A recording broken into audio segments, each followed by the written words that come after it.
hay edificios que son mucho más que cemento y ladrillos, ¿no? Son como personajes vivos, testigos silenciosos que ven y a veces hasta moldean la historia. Bueno, hoy nos vamos a meter de lleno en la biografía de uno de esos lugares, el Instituto de Profesores Artigas, el famoso IPA allá en Montevideo. Una historia que tiene de todo, batallas sociales, arte y sobre todo mucha memoria. Para poder entender cómo nace el IPA, primero tenemos que viajar en el tiempo, al Uruguay de principios del siglo XX. Y esta frase de un político de la época, bueno, lo resume todo. Imaginen un país que por un lado se estaba modernizando a toda máquina, pero que por otro se aferraba con uñas y dientes a ideas pero muy tradicionales sobre el lugar de la mujer en el mundo. Bien, entonces profundicemos en esto. Porque la creación de lo que con el tiempo se convertiría en el APEA no fue una simple reforma educativa y ya, para nada. Fue más bien el punto culminante de una lucha revolucionaria por los derechos de la mujer, por una sociedad más justa. Y la educación, claro, se convirtió en el principal campo de batalla. Y este camino, ojo, no se construyó de un día para otro. Fue un proceso paso a paso. Todo arranca a principios de siglo, con las grandes reformas del presidente Valle Ordóñez. Pero atención, porque en 1912 llega un momento clave. Sale una ley que crea nuevos liceos, sí, pero también una sección de secundaria solo para mujeres. Y el impulso era tan fuerte que para 1935, ¡pum!, la educación secundaria se independiza de la universidad, dejando la puerta abierta para algo nuevo, un instituto dedicado exclusivamente a formar profesores. Es que en esa época la educación era un mundo literalmente partido en dos. Para los hombres el camino estaba bastante claro, la universidad, una profesión, pero para las mujeres, la historia era completamente distinta. El plan de estudios era limitado, muy enfocado en lo doméstico y por supuesto todo en instituciones separadas para evitar las famosas distracciones.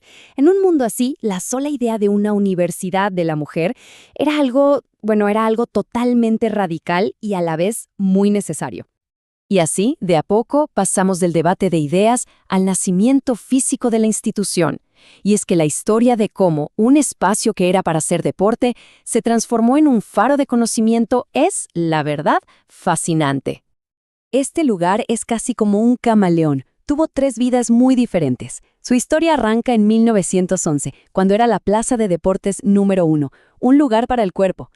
Años después, en 1939, ese mismo terreno cambia de piel y renace para albergar la mente, con la creación de la Universidad de la Mujer. Y la transformación final, la que llega hasta hoy, ocurre en 1951, cuando el edificio se reinventa por completo y se convierte en el Instituto de Profesores Artigas, el IPA. Y detrás de esta gran transformación hay un nombre clave, Antonio Grompone, su primer director. Él fue el que le dio el alma al IPA. Su propuesta era súper innovadora. No alcanzaba con leer libros, había que tener práctica supervisada. Pero su idea más revolucionaria, la que fue un verdadero bombazo para la época, fue la coeducación. Imagínense, proponer que hombres y mujeres estudiaran juntos para ser profesores era algo totalmente polémico. Y el edificio mismo fue pensado para inspirar, no es casualidad. Su estilo modernista, con esos ventanales enormes para que entrara toda la luz y espacios súper amplios, buscaba crear el ambiente perfecto para aprender.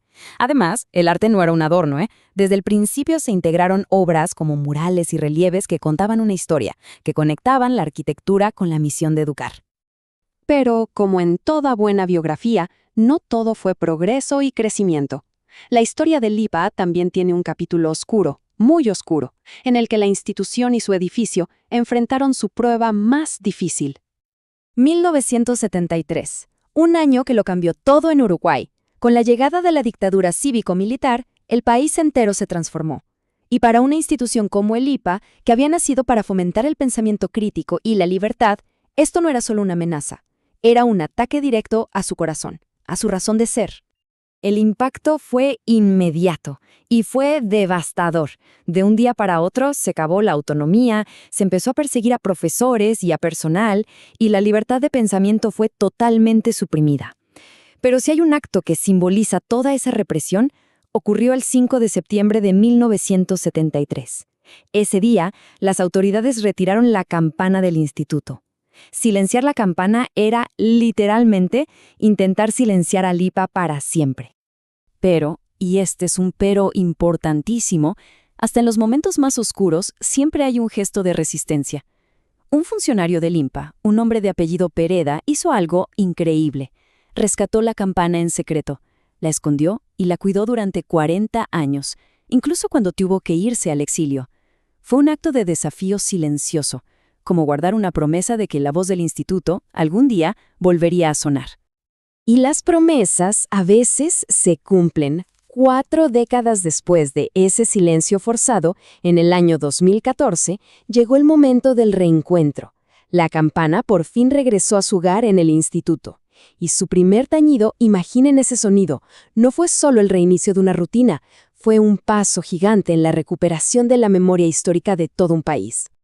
Y claro, la lucha por la memoria no se quedó solo en el regreso de la campana. Las propias paredes del edificio se han convertido en un lienzo, en un espacio donde se sigue discutiendo su historia, sus valores y los debates sobre qué y cómo recordar. Es que los muros de Lipa son como un libro de historia abierto. La primera página se escribió por allá en 1941, con el mural de Urruchua, un homenaje al rol de la mujer. Décadas más tarde se sumó otro capítulo, un retrato gigante del fundador, Grompone. Y más recientemente, por iniciativa de los estudiantes, apareció una tercera historia, un mural en memoria de Nibia Zabalsagaray, una profesora asesinada durante la dictadura. Pero esta convivencia de memorias en los muros no ha sido para nada pacífica. De hecho, la historia se complicó.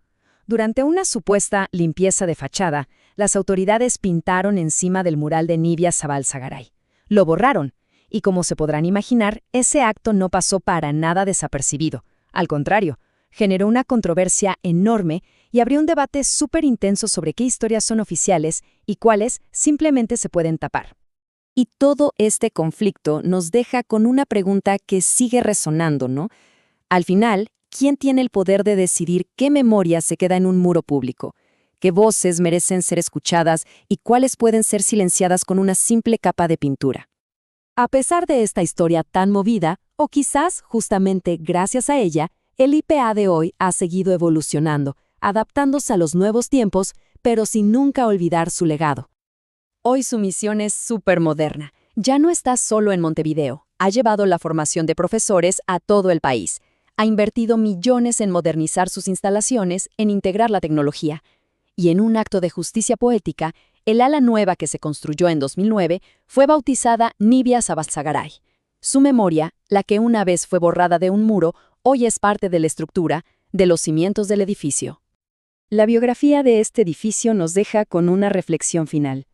Es una invitación a que miremos con otros ojos las paredes de nuestras propias escuelas, bibliotecas, de los edificios públicos de nuestra comunidad y nos preguntemos, ¿qué historias nos están contando?